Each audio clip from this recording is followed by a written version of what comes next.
Good evening, everyone. My name is Ademola Adeniji. So today I will be summarizing to us about developing an academic profile. So I have some content.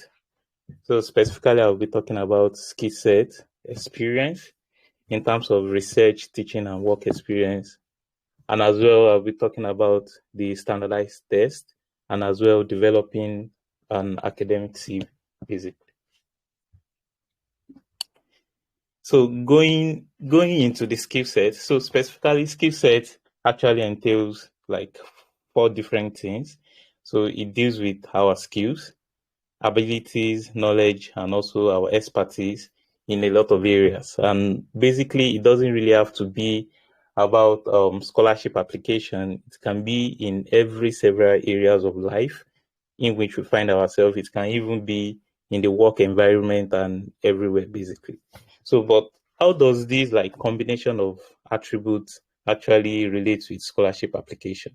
So we are going to be seeing that in the subsequent slide. Yeah.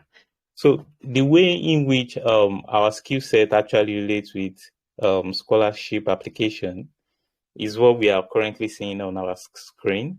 So the first one is the academic excellence. So our academic excellence actually, just like my brother already mentioned, Teslim, the first speaker, you see that you for the scholarship committee to be able to really know more about you, you have to actually show something. So they will not tell you to come down to like US or Europe to present yourself. It is your document that will speak for you. So I think that's the first thing. You have to demonstrate like academic excellence.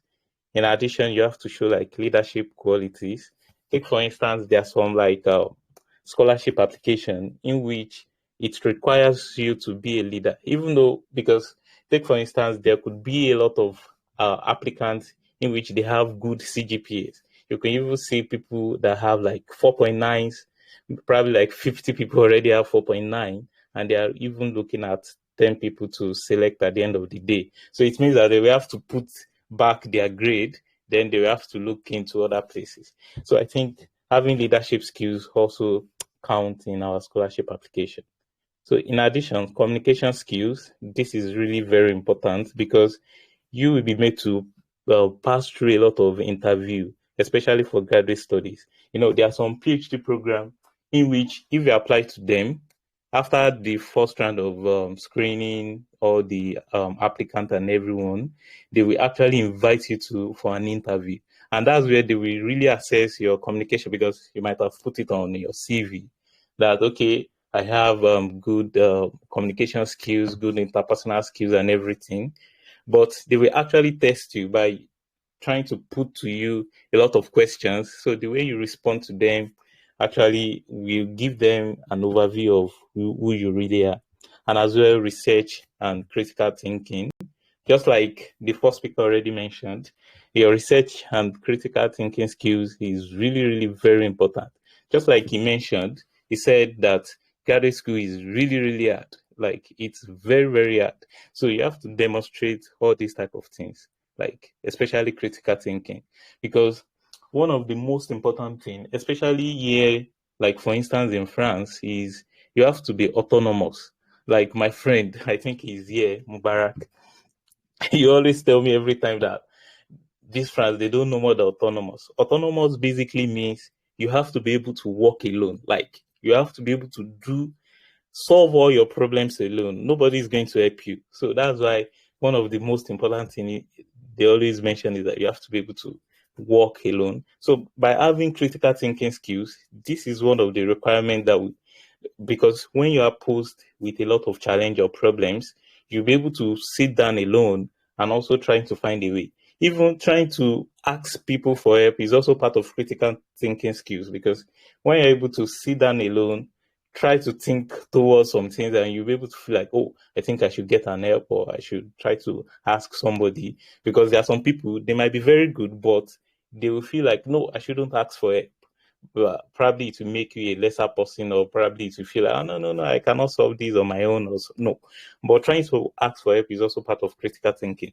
Yeah, in addition, initiative and motivation. Yeah, the motivation is really, really very important, because a lot of things in grad school is motivation.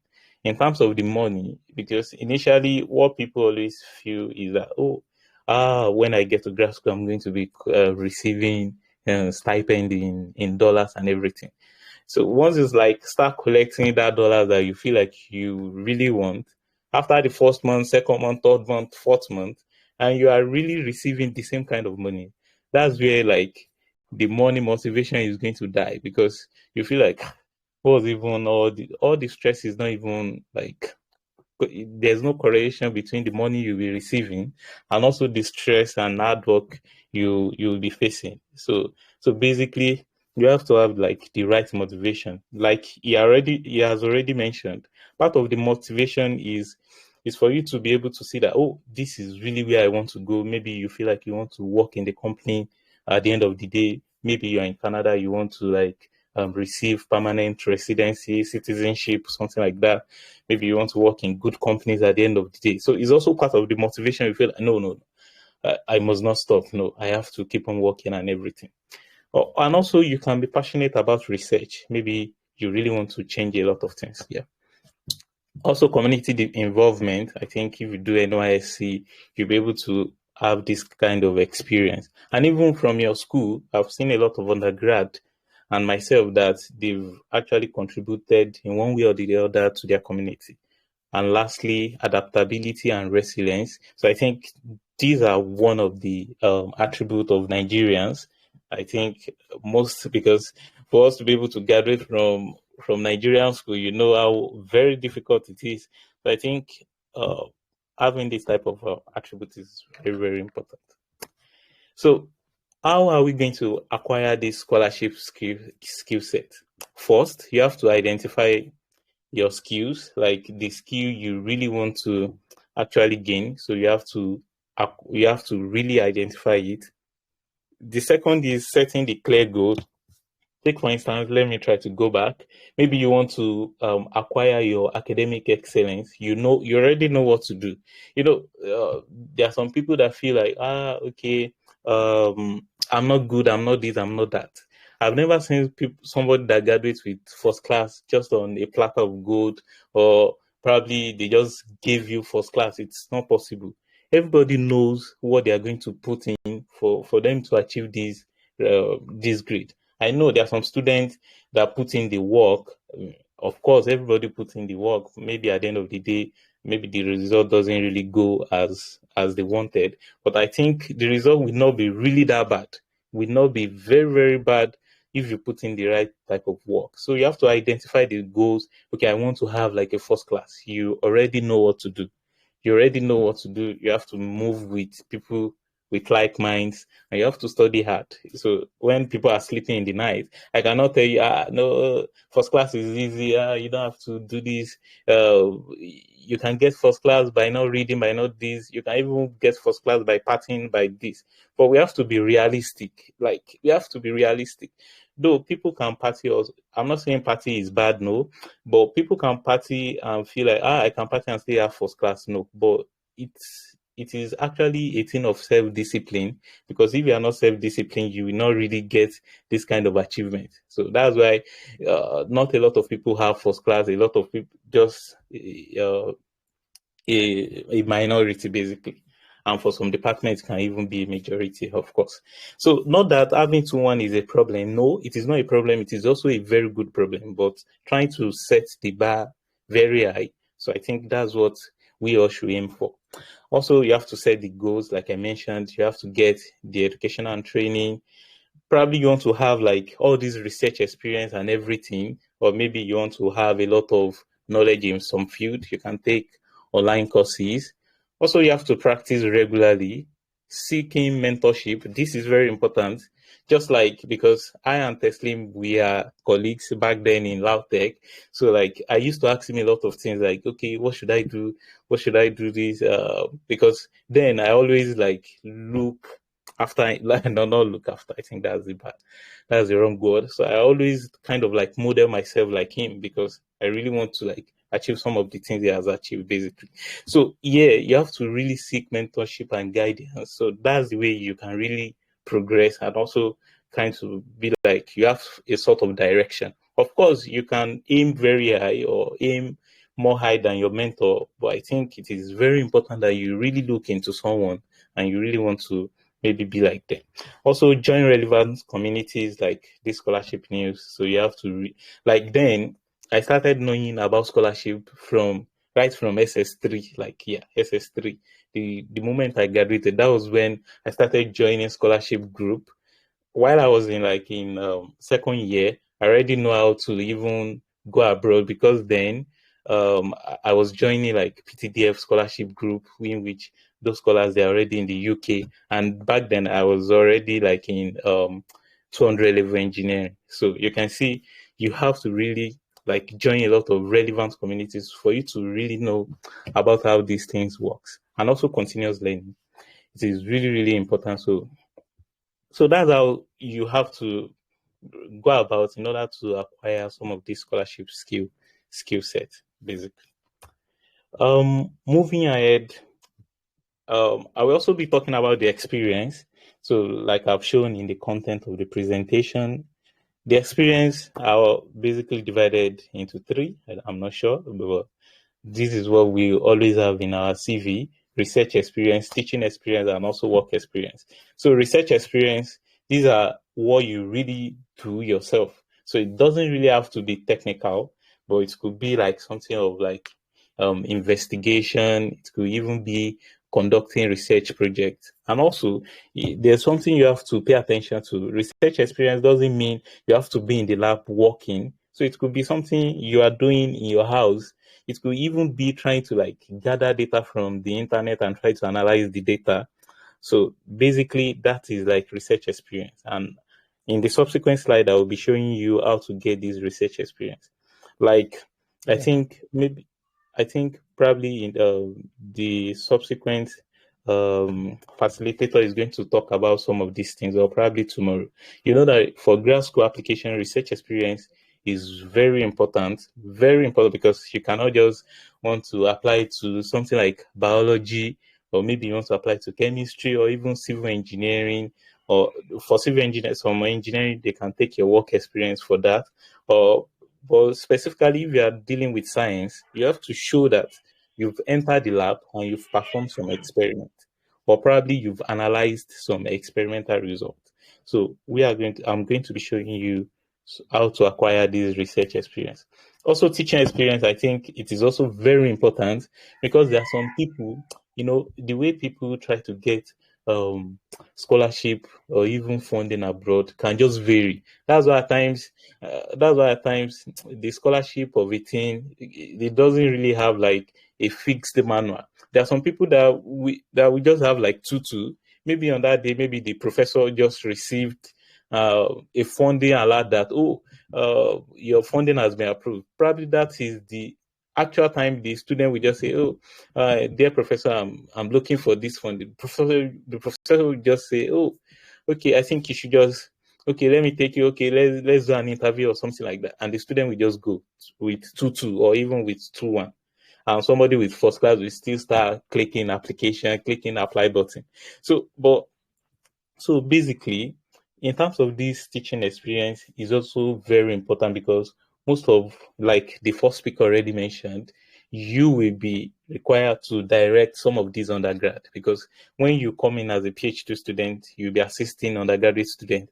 Maybe you'll be assisting the professor in the class to maybe do some lab sessions or probably take some courses or even assist the professor to maybe write some class note or everything like that. So I think you have to have this teaching experience. But how are you going to get that? So I will be showing you in the subsequent slide. And lastly, for work experience, so this is like your internship in like a professional settings. So probably like an organizations or something like that. There are some schools that when they see that you've worked in this kind of industry, maybe you are going for MBA and they've seen that you've worked at KPMG, at all these analytic company, and they've seen your CV, they feel like, okay, I think we should take you or something like that. So I'm going to be showing you how to have this work experience. So next is how are we going to acquire this research experience? The first thing is to identify your interest. So I think that is very important. Though as an 100 level student or probably a 200 level student, it might be difficult for you to be able to acquire to identify your interest. But if you feel like, oh, there's a particular lecturer that you feel like, I think this lecturer is accommodating, or you really like this lecturer. So I think that is also a very good way for you to now feel like, oh, what does this professor does? What does this doctor? What does this senior lecturer? What does he do? Or something like that. So you really have to identify the interest. So there, after that, you have to connect with the lecturer. So if you are in our group, I think you should not have that kind of notion that if I move close to the lecturer, they will just fail me. They will fail me. They will just give me F. This lecturer, they are bad. No, you should not look at it that way, because I've seen a lot of students that have benefited by trying to go into research very early or speak to some lecturers very early, because from that you'll be able to know a lot of professors and they will know you too. Probably you are passing, they just say, is that not this? But hey, come here. So from that way, you'll be able to develop some kind of relationship, so that when you graduate, you will not want to call the professor that Dr. Sampson, please, I need a letter of recommendation. The person will just reply, who are you? So once the person replies, who are you? You already know that the chances it's really, really reducing compared to hello, Dr. Sampson. Shola, are you? What are you doing now? Something like so. You'll be able to feel confident and say, okay, I need a recommendation letter. And this, oh, don't worry, I will do it tonight. I will do it. So these are the kind of relationship you have to build with all these your professors. So by trying to connect with them, you'll be able to learn about what they are doing, and also maybe from time to time you can also ask for projects. Also here, you have to seek for research assistant positions. I know this kind of thing does not happen in Nigeria or something like that. But if you're like abroad or something, it happens. You see some undergraduates from 100 level, they will start to, like, the kind of research a PhD student will be doing, they would have started doing it from 100 level. They would have moved to the professor and say, okay, I want to work in your lab and everything. By the time they finish 400 level, they will have like a lot of good research paper. So those are the kind of students you see, like they win all these very competitive scholarship and everything, because they already know what they want right from 100 level. There are some cases on LinkedIn. I will even see some high school students. They would already start to like present in American Society of American Chemical Society. They were already, like, I saw like two female students. They won like best poster award, and they are still in high school. High school is like secondary school. So you see those kind of students. When they get to like the college, university, basically, they already know what to do. So they will have a lot of publication, obviously. So I think you really have to like seek. You have to talk to your professors and discuss about if there's possibility to have a research experience. You can even tell them that, okay, can I do maybe Excel? Can I analyze? Maybe I know how to use Excel, or can you just teach me? So it doesn't really have to be like you are doing something in the lab or this. You can just say, okay, how do you analyze some of the result on Excel, or maybe how do you use MATLAB? How do you use Python to do this? So by trying to learn some of those things, it will just probably you just walking in his office one day, we just tell you that we have a lot of data that we have to analyze. Maybe you should go and do this part. So from there, you are already getting called into their research, and at the end of the day, you might just find your name in one of their publication, and at the end you have this research experience. So I think it is very important that as an undergraduate student, I think this part really deals with undergraduate, and also even if you've already graduated, you can speak to a lot of professors. Maybe you are still waiting for NYC. You can also quickly do one or two things in the lab or something like that. I know it is very hard. Everybody is finding money. The current Nigerian situation is not smiling.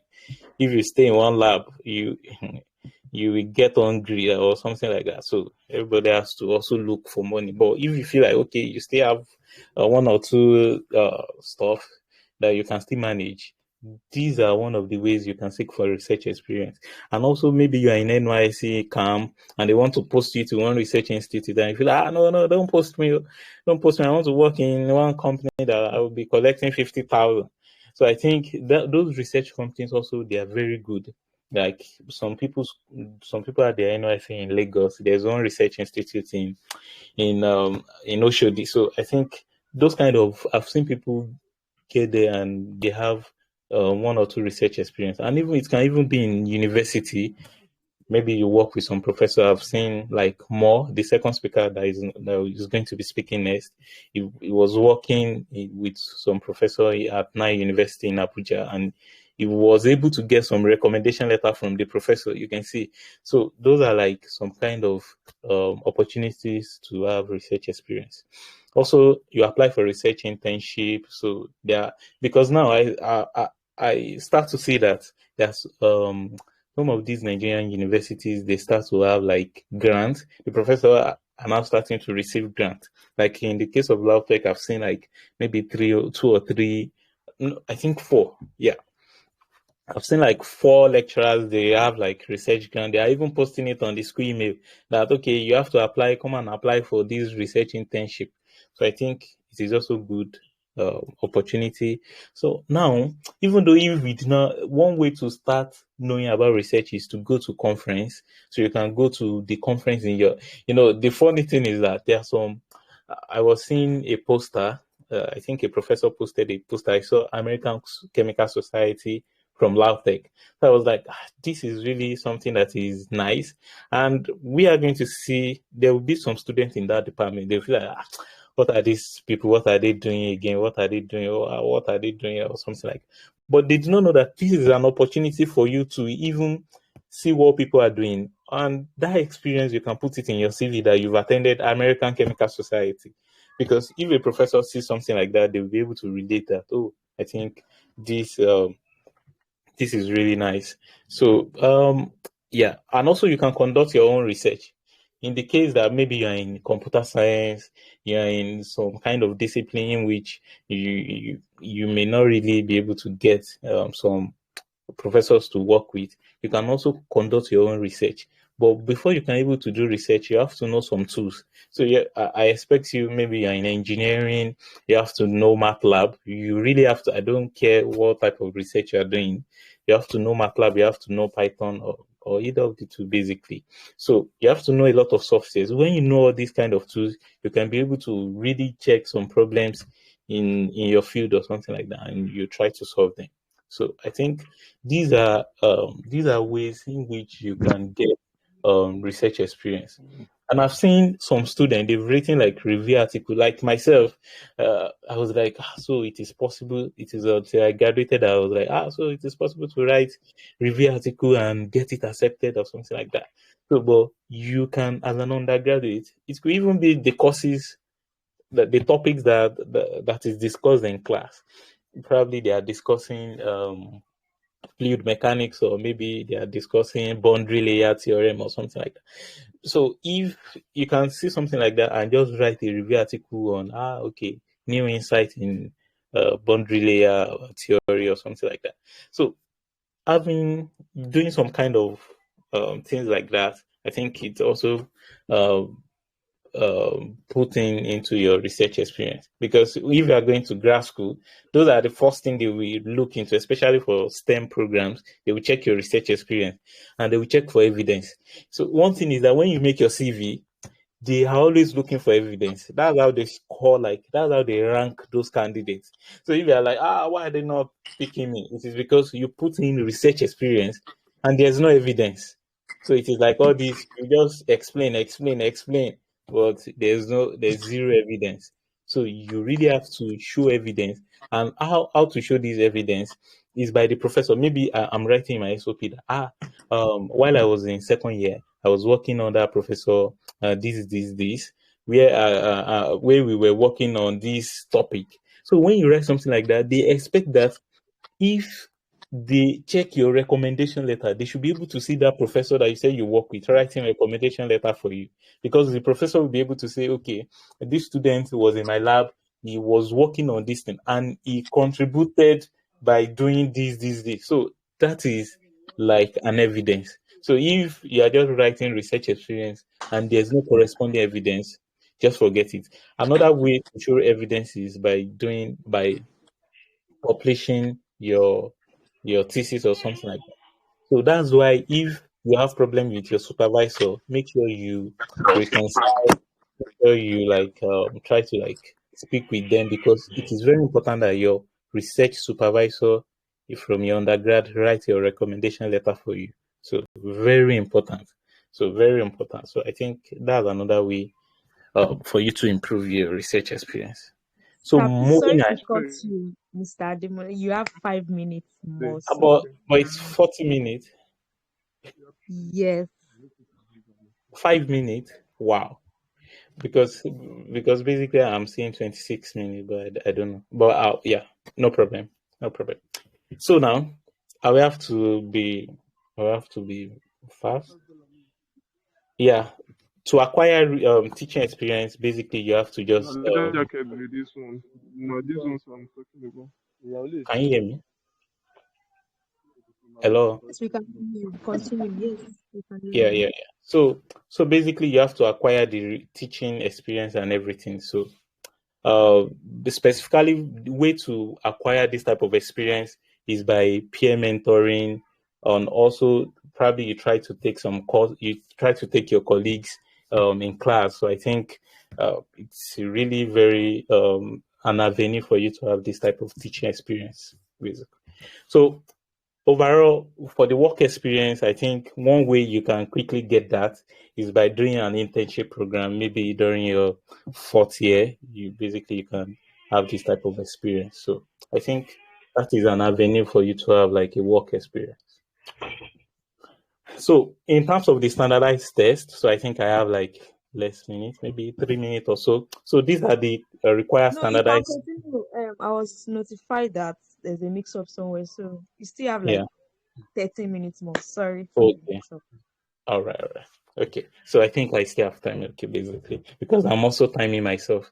Yeah. For the standardized test, majorly in grad school application in the US, and also UK, we have like some standardized tests like TOEFL, like test of English language as a text of English as a foreign language rather, and as well GRE, graduate record examination, and also in the UK we have the IELTS. So majorly, if you are going to grad school, I think these are very important. These are very, like the first speaker already mentioned that, okay, uh, good scores like 90 in your TOEFL, they have also, it is like a good score. But now, if you see the cost, I intentionally put the cost because the kind of things we are now in Nigeria, you have to you have to really be calculative in the way you spend your money. Because in my case, I remember, okay, I think I was lucky to have people sponsor my TOEFL or GRE, but I've helped somebody to pay like IELTS, and I know that not I'm not I did not use my money. Basically, the person transferred the money to me. So when I see the person paying like 82,000 naira for an English test, I was like, wow, people are really spending a lot of things, a lot of money in these things. So majorly, you really have to consider the present cost. I think TOEFL is like 100k plus in terms of naira, GRE also 100k plus, and also IELTS around 90,000. So I think you can also use cost to select, but if you feel like you really have this money to spend, I think you should go for any of these English language tests. If you're applying to US, I expect you to write TOEFL, but now GRE is now like being scrapped. There are a lot of programs that are scrapping GRE, so I feel like if you are using your personal money and you feel like you don't really have this money to spend, I think writing GRE maybe it is not compulsory. There are some programs that will even tell you that don't submit GRE. We are not receiving GRE. So they will just say, okay, for international students, submit TOEFL or maybe IELTS. Yeah. So I think you can just go for your choice. So yeah, I just want to quickly run through each of those tests. GRE, it is divided into 3 sections: writing, and also the verbal reasoning and quantitative reasoning. So here, majorly, the maximum score you can have for the writing is 6 points. So you can have like 3, 4, 5, and people can have like 1, 2. So every score is possible. Yeah, I think, I'm not sure, maybe 3 is the minimum. I think three is the minimum for analytical writing. So for verbal reasoning, 170 is the maximum, and also for quantitative reasoning, basically. So here, the exam time is 2 hours, 30 minutes. The total mark you are going to score is over 340 for the 2 reasoning sections, and also for the analytical writing. So specifically, a good score starts from 300. So you have to work towards like having 300 if you eventually select like writing. So you have to have like a minimum of 300, and also for the writing, a minimum of 3.5. If you are looking to search for the practice test, you can just go to Google and search ETS GRE practice test on Google. So it will give you the link to the practice test website. For the TOEFL is divided into 4 sections: reading, listening, speaking, writing. So the total exam duration is 2 hours. So each of those sections are like 30 marks each. So the maximum is 120 marks. A good score, I think, basically starts from 85. So you have to have like at least 20 in all sections. So 20, 20, 20. So you have to have at least, I think a good score starts from 85, basically. So, and lastly, for the writing test, so here, for the IELTS writing, 4 sections as well, just like TOEFL, but the maximum in each section is 9 band, 9 band, 9 band, 9 band. So I think a good score is like, maybe I'm too maybe not generous enough. So I think 6.5, because there are a lot of, like Erasmus, they accept like 6.5 and above in your IELTS. But I think a good score, if you use your money to pay, it starts from 7 band, so that you can be happy, very happy at the end of the day. Yeah. So in the last section, we have the academic CV. So yeah, the academic CV, everybody has a CV, except probably you are in 100 level, 200 level, or 3. Some people even have CV from their 300 level.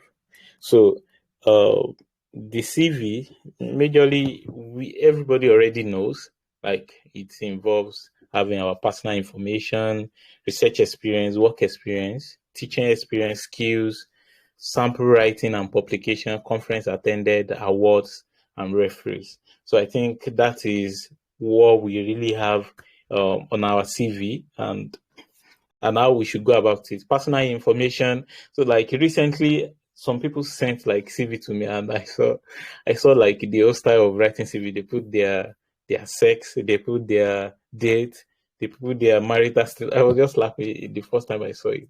Like, wow. So they're doing something like this. So like in your personal information, what is required is just your address, and your address, basically your email, and maybe you can put your LinkedIn page. So those are like the 3, I think. Yeah, and your phone contact, basically. So like your phone contact, email, your address, and maybe your LinkedIn, a link to your LinkedIn profile. Your research is okay. The next, I think I'm omitting something here. The second, you can put a section called your research interest. So like after your personal information, you have your research interest. So in that research interest, you will just show, you just write your exact research interest that you have in your SOP. So you have to be very careful. That particular research that you want to do in your SOP, don't mix it up in your CV. Because I could recall when I was applying for PhD position, like I wrote like a CV for a PhD position, and also SOP for a PhD position. On my system, I'm having like a lot of SOPs. by trying to like, okay, this research interest, something like that. So you have to be very careful that the details you have in your SOP actually matches that that you have uh, in your CV basically. Yeah, your work experience, you can put in your work experience, your teaching experience, you have to put that as well. So now, how many, because I've seen people send CV to me, how many experience are you going to put? The first thing you have to know is that your your CV should not exceed like 2 pages. Like 2 pages is already very enough. If you, because okay, I've seen some people in the US, they finished PhD, but if you are looking for a job, your your CV must just be 1 page, like because the recruiter they don't have time. They will just check 1 page. Okay, okay, what has this person done? Okay, this okay. I think we should accept. So, but for PhD application, I think two pages is I okay. didn't catch that. Could Or you try again? or probably you can also make it like 2 to 3 pages. But I think for somebody that you've not done your masters or probably you don't have PhD yet, I think 2 page CV is very fine. So yeah, maybe you are in STEM, maybe you are in science or something. You can have your research experience. You can even put teaching experience. But if you feel like you have a lot of this experience, you have to be very courteous in how you put, don't put a lot, because then I know it is normal for everybody that's probably the first time you write CV and you've done a lot of things. You want to put everything like that, like because I'm also like that as well. When I finish like 500, I have like 5 page CV because I've done a lot of things. But it was later when I submitted my CV for somebody to review for me that I know that no, I have to remove some things. So you don't have to show a lot to show that you've done a lot, no, but you have to show the most important information and you have to present it very well. So like research experience, your skills, and also sample writing and publication, conference attended. You don't have to list like 100 conference. Pick the most, like maybe three relevant conference or something. Award, put them. Referee, you don't have to list the details of your referee. You can just put like available upon request. Yeah. So in the last part, so now because there's no time, so I think this is the last page. Yeah, if you really want to, like maybe you don't have like your CV before or you just want to like do it for the first time, yeah, I've done like 3 videos in which I personally did my CV, in which I was just basically trying to explain. So yeah, you can search my name and just watch these 3 videos. Maybe you want to edit your CV or something like that. So I think that's like the only thing I can give, because if you say you want to send your CV to me, I don't really have time to check any CV. But if you go through this video and check, so I think you'll be able to make your own personal CV. So thank you. Wow, that was a wonderful session. Thank you so much, Mr. Deniji. Thank you for calmly taking